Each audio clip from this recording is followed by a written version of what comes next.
speaking about the moon, we're going to talk about it's not so much numbers, but it's more about what do you think is an optimum type of incentive structure for pools moving forward? And I'm not talking about percentages or rewards that stake pool operators should receive or even rewards that community members should receive. But moving forward, you guys are here very early. We're hitting the incentivized test net very soon. After that, we're going to be hitting the main net. And personally, my thoughts are that as we hit the main net, the stake pool operators should be the system should be created in a way that rewards the stake pool operators for running solid pools, and it's something that should be rewarding you for the time that you put in and making sure that you are incentivized to continue running your node or continue running your pool and making sure that you can contribute long term into the ecosystem. So I don't know. I mean, there was a blog post and papers writing about, the race down to zero as far as the incentivized test, as far as the test net, as far as rewards. What do you guys think is the proper mechanisms that IOHK should put in place to maybe incentivize the pools to keep on moving forward and looking 2-3 years in advance? How should the business run? I don't know if any of you have thought about that, or this might be a strange question, but it's a popcorn question again, and I'll throw it to anyone. In the beginning, given the value of the tokens and the expected fees that's been like thrown around by other people in the group, I think it's gonna be difficult for anybody who wants to run, let's say, an enterprise class service to even cover the operational expenses. Not to talk about the hardware appreciation and the human resources costs involved. But if the ecosystem is going to grow and the price of the tokens will increase, then it can easily turn the other way around, and the pool operators can make quite a good profit. But I think in the beginning, if you really want to run it professionally, it's gonna be tough from the cash flow perspective. So I cannot speak what should IOHK do, but the stakeholders, what they should do is that they should pick somebody. Instead of somebody running it in the basement of his house, they should pick somebody who runs it in a data center, and so on and so forth. Because the more reliable the infrastructure will be, the more reliable will be the network overall, and there is always will be a time to move to more decentralization. But in the beginning, if you lose those who operate on a top-notch infrastructure, it's gonna be hard for them to come back. Yeah, I agree with that actually. I think in the beginning, IOHK and Cardano Foundation and Emilgo will probably delegate some of the AIDA they are holding to the stake operators, which are active right now, because I don't think any of us has efficient funds to actually run a serious staking pool from the beginning. If you do the math, you need at least 1 million of AIDA to just have one block per epoch right now. So I think that's the threshold, and that's something they will have to do actually to delegate their funds not only to their private staking pools to earn the rewards, but also to the other community members. Yeah, I agree with that. Marek is right. I calculated approximately 3 million. So 1 to 3 million is not unreasonable as a pledge, not as locked up, but as a pledge to get a reasonable. But we don't know yet, because that's why we're doing testnet. So we'll find out. Lars Brunjes did write a paper that describes that factor, the A0 or P0 or something like that. A0 that allows someone who has a lower amount of stake, they can still do well if they market their pool well, if they're clever, creative, they have a nice product, they draw people in. Basically, if you can draw people in, you can succeed. However, at the same time, the amount of stake is also important. So these are good points to bring up for the viewers, and the stakers, the people who are delegating to the pools that we're going to be running. So for me, as a background in psychology and law, I think it's important to remember that unlike a proof of work where it's purely a hardware-based process, proof of stake is much more a social process. It's the community who builds and supports. I hope there's a room, and I totally support what you have said here today. Like we need good pools that are professional, that can be secure, and can run efficiently. So I hope the community will support that. At the same time, I hope there's a room for a little bit of both. We have some free pools, we have some smaller hobbyist pools. Hopefully, and as we have discussed earlier today, it's a progress. Like it's not something that's set in stone here and now. Maybe in the future there's much more need for decentralization. So I hope there will be a room also for little guys. I mean, Yes. I'll add to that and say, I kind of disagree with the pools today needing to be super stable. I almost want them to not be, just so that we can iron out those bugs. Yeah, in the testing period. Yeah, I mean, no, even so, I mean, we're never going to iron out all the bugs ever in software, right? Like, it's just, you've stopped adding features if you stopped adding bugs, right? So, but if we can have all kinds of different deployments, stability, and stability, then we'll be able to catch those things sooner. So I would say the earlier we have more instability, the better. But as an aside, just to comment on what IOHK should do, I don't know. I kind of like them not making a whole lot of decisions and letting those decisions kind of get made once the centralization is in place. But that kind of depends on the treasury and voting and all kinds of other things. But yeah, that's all I have to say. I'd like to circle back. Wait, sorry. Oh, yeah, I was just going to say, the old saying, no pain, no gain. And I tell you what, all y'all been feeling that pain. Not the pain. Y'all been feeling that pain. Yeah. And I admire all of your work. You guys done great. I'm sorry, Philippe. Go ahead, sir. I just want to jump off what Mark was saying, and Merrick and all of you guys. And I agree with you, Mark, that the enterprise level solutions, I think that's where it's at. I think that's what's going to, I mean, when Cardano is marketing itself in the future and we're trying to get new institutions to invest, new people to invest, having a robust ecosystem where you have these professional services that are running and making sure that they're consistently running. And at the beginning, rewarding that in a way that you don't scare off all the serious server operators and they never come back. Because this protocol runs a little bit differently because, first of all, it's proof of stake. But if you compare it with Bitcoin, and when Bitcoin drops over a certain threshold for a price, miners shut down. But the difference with Bitcoin is it's already hit that kind of network effect. So miners will come back. We're so early in Cardano that, if you drop it too low, or if the threshold goes too low, they may not come back because we haven't hit that same network effect that Bitcoin has. And it's very important in the beginning to make sure that the incentives make sense and that the correct pools are being rewarded. It's like the Genko tree. We need it to grow. We need to have it's fragile in the beginning to be very strong. That's why it's not like a jump start. I just want to make a comment about like enterprise class pools. I don't think it's expensive to run an enterprise class pool, right? Like, especially if you're running, say, an instance in AWS or GCP or something like that. If you can build in redundancy there, those are things that cost tens of dollars a month. And if you yourself have enough data, or you get delegated to, it's probably going to be fairly easy to recoup the costs of those things. That's the thing. Most of the enterprises I work with, they don't consider AWS, GCE, or whatever public cloud to be the enterprise class.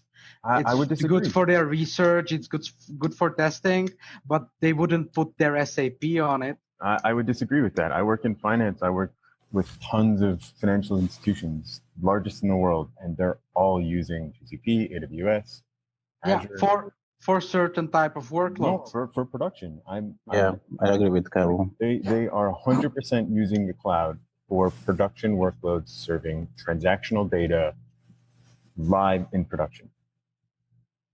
The amazing thing is that the community can choose. We can have some working on this solution, others on that, and this will evolve naturally as people delegate to it. I don't like the cloud for security reasons. Well, I don't like some other sysadmin having access to my software. well, for instance, at AVS they don't because they use in-memory encryption, but that's not the only thing. I mean, the censorship comes in play once you have too much nodes running on the public cloud. Well, AVS decides, okay, let's shut down all the Cardano pools. Well, that's what's gonna happen, right? They can do it. Nothing's stopping them. So Sure, you know, but then- it creates Well- a centralization within a decentralized system. Yeah, but Exactly. you have multiple cloud providers. Then you also have dedicated server providers. Like you can go to OVH or Hetzner and get yourself a relatively cheap dedicated server for like $30 a month. So, I mean, unless you're getting co-located space yourself with a provider, fine, then you're less likely to be censored. But there are still a number of providers that you can choose today, right? Like, you know, in 5 years from now, fine. But if we're talking about today, I think running an enterprise class pool is not going to be cost prohibitive. Yeah, fair enough. Fair enough. The only thing cost prohibitive I've heard people say is if the bandwidth stayed up. There's extremely large bandwidth consumption at one point, and it was going to cost people hundreds, if not $1,000 a month to sustain gigabytes per day. But apparently that's been corrected. Well, the bandwidth is still kind of high for it to run on AVS. If other nodes will be outside of the AVS, Right. because that's the thing, right? With these public clouds, you pay for egress outside of their environment. So you know, if everybody would be running on AVS, it would basically be for free. But if there will be the bigger the mix will be, the higher the bandwidth cost will be on the public clouds. I think what we will see is exactly the same as we see in this debate. We'll have a mixed community. Some will prefer AWS servers for the simplicity of it, and some will cherish the decentralization. I'm on that side, like Mark. Like I want to have a geographically placed server with its own hardware, but I think we'll see a mix of it. That's what's really going to happen. And that's the beauty of a decentralization protocol. You cannot really dictate where you are hosting the node. Anyone can join. Yeah. And it's up to them. Right. That is true. Johnny, sorry. No, I agree. I wanted to add that, I mean, if we fast forward 2-3 years from now, I mean, if you look at the distribution of Bitcoin mining machines now, you know, you see that most of them are in China and they're run by 3 major staking pool services. So when we move in the future, 2-3 years in the future, if everyone's running on using cloud services, we're going to have a similar pie chart. And, you know, there'll be another crypto project that says, wow, look at this centralization within a decentralized world. And is this a solution? So what's our pie chart going to look like? What's our graph going to look like? Because someone's going to graph us in the future, and we have to be cognizant of that. So I guess a mix of everything will probably be the solution, and the market will decide what they want. So that's a good thing about Cardano is that in a future the on-chain governance can change the fact, right? If we as the stakeholders won't be happy with the fact that 90% of the network is running on a public cloud, it's very easy to identify what is or what is not running on a public cloud by the association with the autonomous system and the IP address of the node. So we can put an incentive into the protocol that whatever is running on a public cloud infrastructure will get its reward slashed by 10%, and those 10% will be distributed to either, you know, who is not running on a public node or put into the treasury for future development and so on and so forth. Once we have that on-chain governance, the possibilities are really limitless. Yes. For the desirability factor, like it doesn't always have to be an ADA penalty. It can say, oh, that's not desirable, but that would be voted on after Voltaire. So I think the financial incentives are always stronger than the social incentives. If people are like, okay, I can delegate it to this pool that has like 30% fee, or I can put it to this AVS that has like 5% fee, they're gonna be like, okay, let's make a little bit more money and delegate it to the 5% public cloud. But if there will be actual protocol incentive, then you can level the field. But we'll see. That's what the testnet is for, and that's the production itself is going to provide even more data. Yeah, and the desirability does translate into profits in the end. It's just a matter of which parameter do you tweak: the desirability, the reward, some factor, some number that's used. But yeah, all right. Hey, good stuff, guys. We're getting a lot out of this conversation, man. Yeah. So we know we're going to have some serious debates in the future then if all of us are here. We already see the seeds of it growing here, but it's we good. love it. Yeah. We love it. Yeah. And it's good to have that. You got people who support, the cloud infrastructure, people who support bare metal servers. And I got to be honest with you guys, I don't want the enterprise grade like the Amazons and the Googles and the Apples. I don't want them yet. I want you guys to become them. I want one of you to become the next Google or the next Apple. We don't need them. They already made their money. They already got their thing. Maybe Kyle over there will make one, and John. It may be you guys. You're the ones who are making it. Mark probably has one. He probably works for Google. No, I'm just kidding. But that's probably going to be one of y'all. Okay, we could just build our own. That is true. We don't need Apple. We don't need Google. Jeff Bezos has it all already. Well, he doesn't need any more. We don't need to shovel money into Amazon. You don't need to push money into their butts. Actually, Amazon was in an operational loss until they came up with AVS. That is true. That brought them from the hole. Yeah, it's huge margins. It wasn't all that garbage I buy on the internet from Amazon. No, they were losing money on that. Yeah. Can I add one more thing that I think touching on the social process and what Mark said, I think also most users will pick the one that's slightly more financial, better off for them. But like now with Cardano Effect, you have a voice, and I think some pools will have that like kind of a voice also, and users will pick those pools out of a social context. So I think we'll see a mix of that too. Financial and social interest will intervene in how you will pick your pool. Yes. And who knows what the future holds? If this project moons one day and everyone watching this podcast still holds their ADA, chances are you'll have a lot of wealth at your disposal, and you'll be able to make more sound decisions, not solely based on the financial standing of your holdings, but maybe based on furthering the ecosystem when money doesn't maybe matter to you as much, and maybe you just want to see it grow even more and see it last another 10, 20 years. We'll see. No, if it's not forbidden to talk about the different projects and to coming back to the enterprise class services, I don't know if anybody of you follow Tezos, but 2 days ago, Coinbase announced that they are going to provide the public staking service, and Charles in his MMA actually commented on that as well. The price of the token surged by 45% during that day. So, wow, amazing! Staking as a service. Obviously, having the enterprise backing of a big entity behind that can make a lot of investors bring trust into the project. And that's in a bear market, so that's pretty impressive. And I did a quick video on that. If you look at it, it promises 5% staking returns for Tezos. And then there's a little asterisk. So if you go in the term and conditions, Coinbase is taking a fee of 25%. So 25% of before they hand you your rewards. So that's the institution level of what they're charging. But people will choose that just because of the security of what Coinbase has to offer. Yeah, 25% for the mainnet is something where I would be aiming to run that kind of quality service.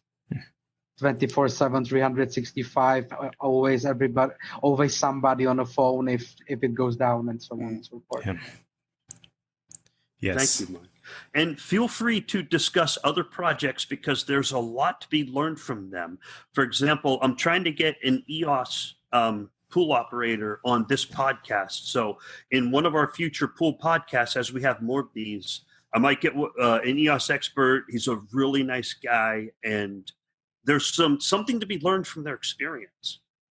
So is it one of the 21 pools? Right now it's like number 31, but the top 42. So keep in mind with EOS, the top 42 pools, the 21 are the block producers. The next 21 are on deck. So for now, and they pull in. So he's been in the top 21 and has shifted in and out between the top 21 pools. Currently, I think at number 30. Okay. But No, there is one more thing to learn from Tezos, and that's they already have on-chain governance. And recently they had this proposal for Babylon, and they have a very long voting period, meaning that it takes like 3 months from the proposal till the delivery of the update on the chain. And they discovered some bugs about 2 weeks before the proposal, and instead of rolling back the change, they just rolled it out with a hotfix in there, and then 2 weeks after the release on the mainnet, they discovered even more bugs. So when we have the on-chain governance, let's just make sure we won't rush things. Don't be Tezos, be Cardano. Take the time. Not necessarily years delays, but delay by 3 months for something that critical, that should be acceptable. Yeah, do it the Haskell way, formally verification. What you do the math first. They did have it verified. They just did the verification wrong. I mean, even formal verification can be wrong. I mean, it's not if you go from wrong assumptions, right? Because you always make the assumption first, and then from there you derive your conclusions and implications. So they actually made a mistake in the assumption, and that's what led to the error. Yeah, I agree with you. Don't rush things. I mean, Tezos is written in OCaml, which is also functional. So yeah. And actually, the OCaml guys split and created their own fork named Duna Network. Okay.